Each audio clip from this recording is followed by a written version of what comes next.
San Antonio Spurs fans, could this be our starting lineup next season? What is up, San Antonio Spurs fans? Welcome to TSR Sports. Found this, what I thought was an interesting article on Air Alamo on what the Spurs starting five could be next year to possibly make us contender. While I'm going over this video, drop a comment down below. Do you think some of the players they're penciling in here maybe shouldn't be starting, have already had their chance, shouldn't have their chance? One of these free agents, should they come? Should they stay away? In the draft pick, do you want them, or should we also go differently there? Of course, depends where we're drafting them. There's so many intangibles, but I thought this would be a fun video review, talk about you guys about what could be happening with the Spurs moving forward. Hit that thumbs up if you like to help support the fellow Spurs fan, and subscribe for more Spurs content. Let's get into the article, Spurs fans. The Spurs will not return for the 2022-23 season the exact same way as they were this season. Well, that is a fact. Well, snagging the all-time wins record, talking about Greg Popovich, getting playing experience, having an all-star, congratulations, Dr. Murray, and all but securing a top 10 pick should be all considered successes. And I thought they were, Spurs fans. I thought last year was a good year overall. Frustrating at times, but a good year. That being said, there are no guarantees about who will be on the team next season. Facts. With over 5 months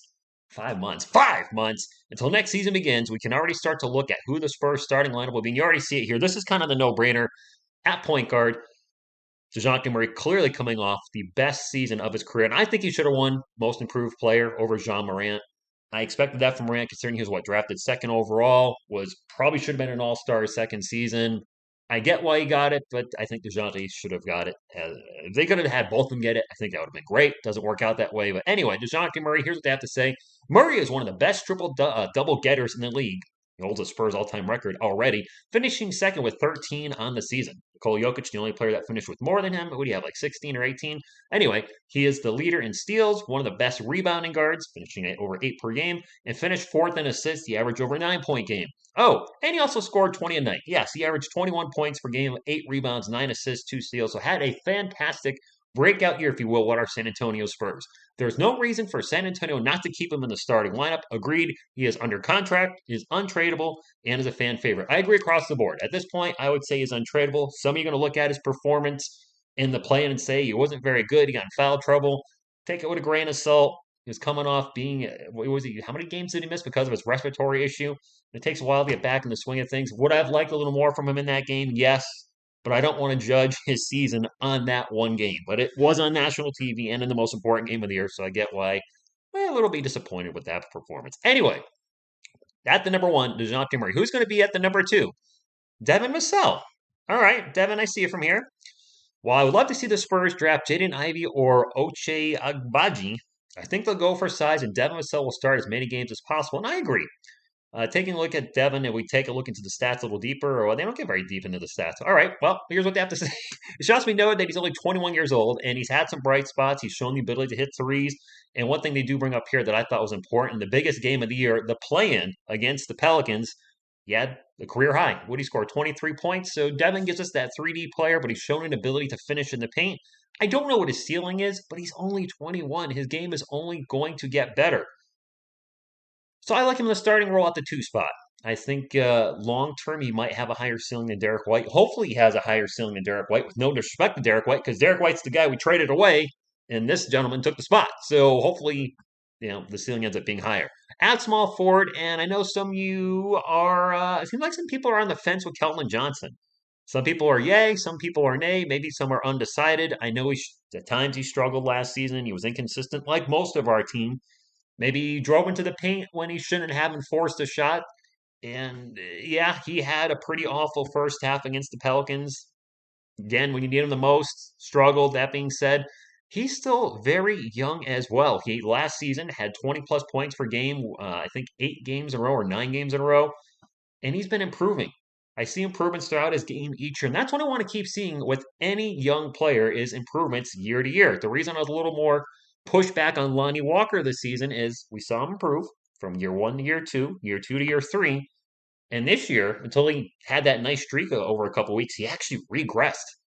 He was shooting poor. He was just struggling. It's like, wait, he's taking a step back. If you're a young player in your early 20s, I want you to take steps forward. Might not be a huge step, but at least keep moving forward. Now, the Lonnie Walker we saw in the 2 weeks where he went off, or 3 weeks, whatever it was, that's the step I was hoping to get. I don't expect him to average 18 points bringing off the bench for the whole year, but if he could be 15, 16, 17, so be it. Whether he comes back or not, I don't know. I'm off on a tangent. That being said, I like the improvements that we've seen in Kellen's game. Now, I want to focus on this paragraph here. In 2020, 2021, Johnson established himself as one of the better drivers and slashers in the league, and yeah, he did show an ability to finish at times in the paint very well, which was a welcome addition to a roster that needed points however they can get them. True. This season, he added a 40% three-point shot. Yes, he did. At this rate of improvement, next season he could add a Pippen-esque defense or Chris Paul's court vision. Can we need to temper our expectations here for Keldon Johnson? Well, I'd like to see him improve into next season. Scottie Pippen-esque like defense. I think we're setting the bar a little high. I think his defense will improve as the Spurs continue if he stays at the 3 spot and stop trying to play him at the 4 or sometimes the 5 where he's clearly outmatched.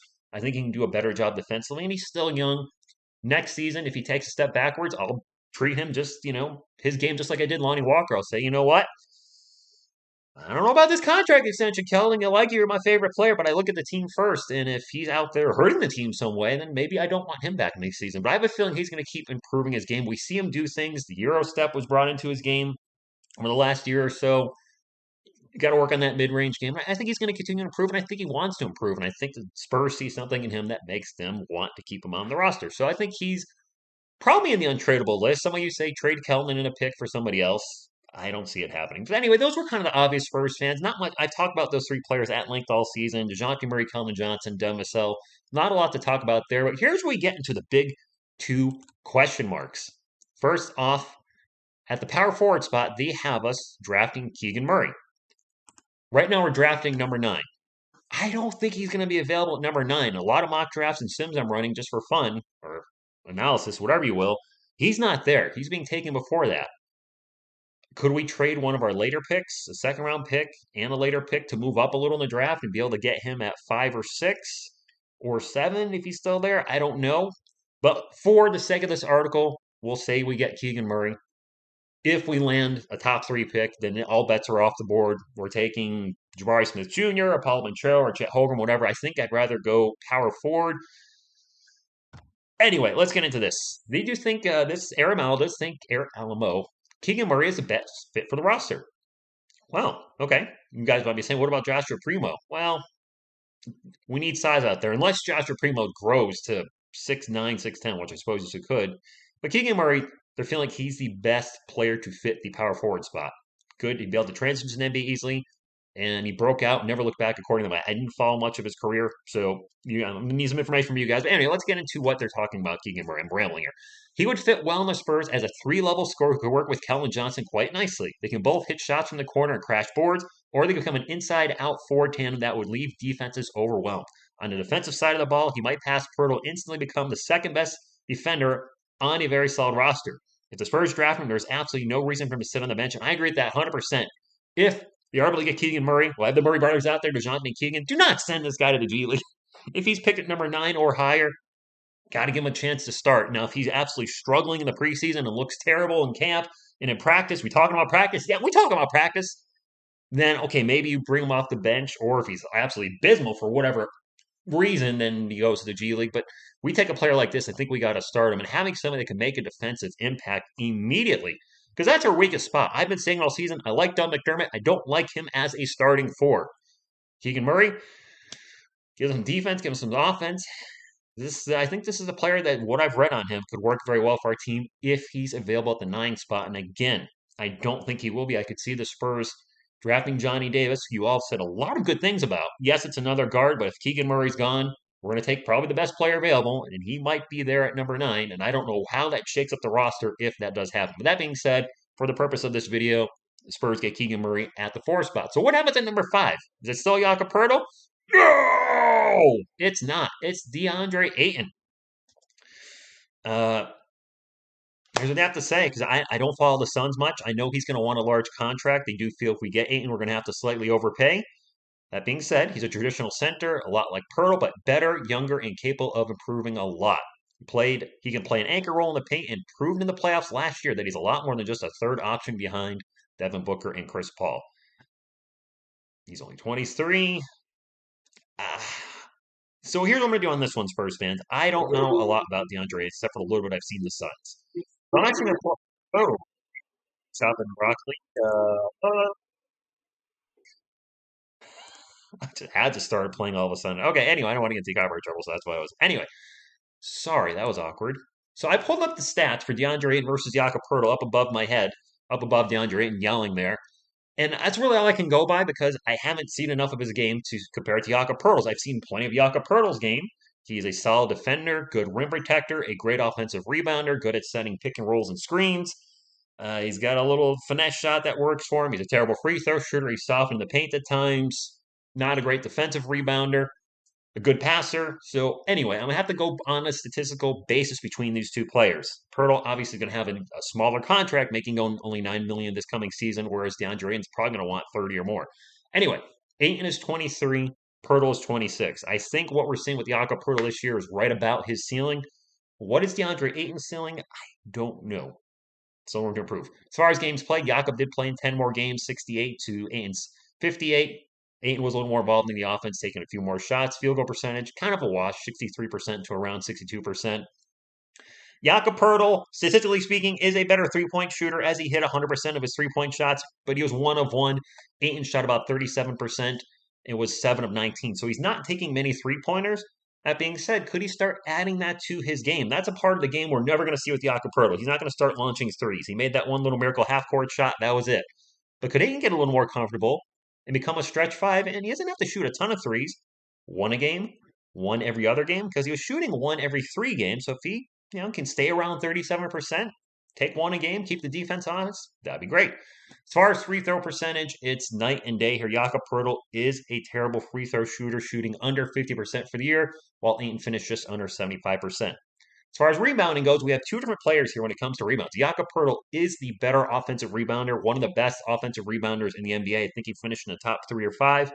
DeAndre Ayton, though, does grab about 2 more boards per game on the defensive side of things, and that's where the Spurs really get crushed on a regular basis. There's been so many games that I've watched and talked to you guys about where the Spurs give up second chance opportunities, third chance opportunities, fourth chance opportunities. And correct me if I'm wrong, we got out rebounded by the Pelicans by like 20 in the playing game. So rebounding is something we desperately need. And I think he would give us obviously more of a rebounding presence on the defensive end. I'd hate to lose the offensive rebounds. Somebody else would have to step up there. As far as passing, Jakob is a better passer, 2-to-1 ratio, 2.8 assists to 1.4. But that could also be the nature of the offense, with the Spurs being one of the best passing teams in the NBA this year. And I believe they set the record for best assist to turnover ratio. So that can be more the offense than the player there. As far as defensively, steal wise, they both get about 0.7 steals per game. Jakob is a better rim protector at 1.7 blocks per game to 0.7. Turnovers, they're actually equal. Jakob does get a little more foul trouble than Ayton does. And as far as scoring, Ayton is the more efficient scorer, makes more free throws, and a little better field goal percentage. Probably the reason that he's about 4 points per game higher, and he's taking about two shots per game more. So Spurs fans, that's all I got. How would you feel about this starting lineup for next year's San Antonio Spurs? DeJounte Murray, Devin Vassell, Kelvin Johnson, Keegan Murray, DeAndre Ayton. I think 3 of those are set in stone. Pretty sure the first 3 at the 4 spot. If Keegan Murray's not available, is there somebody you'd want to take a little later in the draft? Or if we win the ping pong ball thing, if it's even a ping pong ball, I don't know what they do anymore in the NBA. But if we were to win a top 3 pick, which big man would you want? Jabari, Paulo, or Chet? And then DeAndre Ayton. Is this a player you would want? And would you want him for 30 plus million a year? Because from what I'm hearing, he's going to want about a max contract based on his tenor, and that would be 30 million a year. I don't know what the Spurs are going to do. We're not really the type of franchise that signs big name free agents. And while this isn't a big name free agent like a LeBron James or a Kevin Durant or one of those Steph Curry, not that he's a free agent, but you get where I'm going with this. 2 of those 3 players aren't in the playoffs, though. Just saying. Anyway, would you want DeAndre Ayton as center? Or no, just keep building what we do through the draft, through players, and run with Jakob Poeltl this year. In closing this video, the 4 and 5 spot are tough to talk about because I don't know what's going to happen, where we're going to pick in the lottery, and what's going to happen in free agency. So it really makes it tough. But I wanted, just for the purpose of this video, if this was a starting lineup, would you be happy with it? Me personally, looking at the starting lineup, I think we would make the playoffs. I do think DeAndre Ayton would be an improvement at center. Keegan Murray should be an improvement over Doug McDermott at the 4 spot. Primo will have another year under his belt. So I think this team would be. West is so stacked. I think it would be either a fringe playoff or a play-in team again, probably finishing in the 7 to 10 spot somewhere in there. I just feel like these moves would be good. They would improve the team, but we still don't have a superstar unless Keegan Murray could become a superstar. I think you don't need a spy superstar, somebody that's doing commercials and everybody knows their name, blah, blah, blah. And they have 8 bajillion Twitter followers. Just somebody that can go out there and score 20 points per game on a given night, 25, maybe put up 40, and be a solid two-way player and get the Spurs back to the promised land. I don't know if this is enough, and I don't know if we win the top 3 picks if one of those guys is enough. I really have no idea. What I do know is I'll be rooting for the Spurs, whether we're winning, losing, tying, wherever we are. It'll be go Spurs, go. Gosh, I triggers mess that up at the end of the video. It'll be go Spurs, go every day, all day here, 24/7. I want to wrap up and let you guys know, ladies and gentlemen, I will be live tomorrow night for the NFL draft. I think it starts at 8 o'clock. I'll be live. My man, OGR Sports, who hasn't been on my channel in ages, will be joining me. We're 2 Giants fans that are excited and nervous about what the heck our New York Giants are going to do tomorrow night. So I can't wait to go live with him. It's be my first time live in 2 weeks, roughly. And then I'll be live again until the lottery picks are revealed in a couple of weeks on one of the NBA playoff games. So thank you all for tuning. If you're still here this long with me just rambling and talking Spurs and talking nonsense with the Giants, I appreciate you. Hope to see you tomorrow night in the chat. Even if you're not a Giants fan, Cowboys fans, Eagles fans, Washington fans, come on and troll me, especially if the Giants blow this draft. So help me, please do not blow this draft. That's all I got. Thank you for tuning in, and as always, go Spurs, go!